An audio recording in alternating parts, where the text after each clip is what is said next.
white, standard, and carbonara. Udon is an incredibly versatile dish, and here are just 3 ways that I think you should try it out if you're visiting Tokyo next time.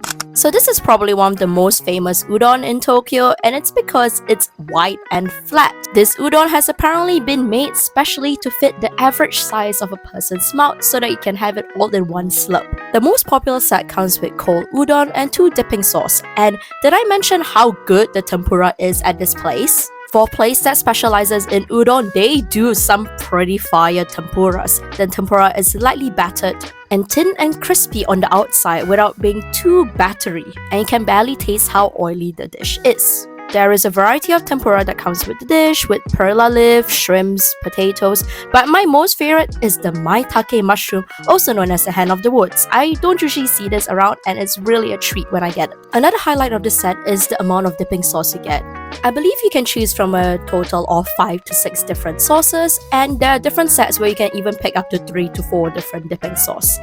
I personally really am a big fan of this white sesame sauce. I think out of all the sauces I have tried, this is my all-time favorite and is the one that I'll always go back to.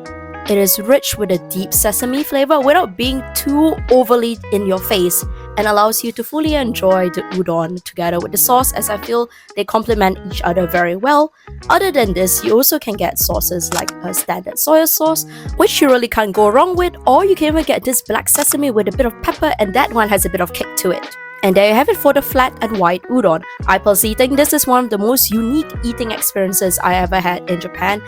And if you ever come here, you can verify for yourself if their claims of the width of the udon being able to fit an average person's mouth is true. Next up is what I would describe more as a standard way of eating udon. The udon shape is kind of the one we traditionally think of, the one that's kind of squarish and long, not flat and wide. This kind of udon can be eaten in many different ways. You can have it dry, you can have it in a soup, and in this particular instance, I'm having it as a curry udon with a twist.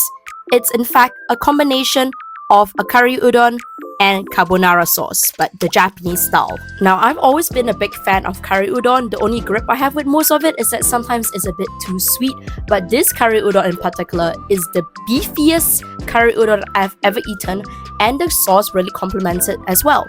Now, normally when you think of carbonara in Japan, the thing that first comes to mind is this really creamy sauce that has a lot of cream and is not very similar to the traditional Italian version of it. However, I was surprised to see that out of all places, this udon dish is probably the closest thing that I've ever had to a traditional Italian carbonara. It does not include any cream and even includes a raw egg yolk. Now, the rest of the dishes is kind of more of a Japanese-Italian fusion. Then mentaiko was something I added because I like this dish with a bit more of a spice to it. But this dish really represents a great fusion dish. You look at the amount of black pepper that's on this dish, all the flavors complement each other very well. There's no particular flavor that's too overwhelming that takes over the dish, and udon serves as a perfect medium to carry all of the sauces and flavors. In fact, I love the resultant sauce so much that I will eat every single last drop of it, but I'm not someone who would just scoop up the sauce and eat it by the spoon. I would add rice to it, creating a form of tamago kake gohan, also known as TKG. This is another restaurant that is incredibly popular on social media, and you will always have long queues at this place, but I always think it's well worth the wait because the udon is so fresh, you get to literally watch it be made in front of you. And of course, the menu is a lot more extensive than just this carbonara udon. I just think it's the most popular dish on the menu because whenever I visit this place and I look around, it looks like we're all basically having the same dish. I've only shown you 3 different udon dishes. There are so many ways in which udon is eaten in Japan. Take for example Aburas Soba. This is basically a dry udon, and this comes with a little bit of sauce and is quite popular across Japan as well. This was my food hyperfixation at one point, and I could literally have eaten it every single day. I love the way that you can completely customize the dish. There is so many toppings, up to 8 in some places, they can add to really customize the dish to the flavors you really like to eat.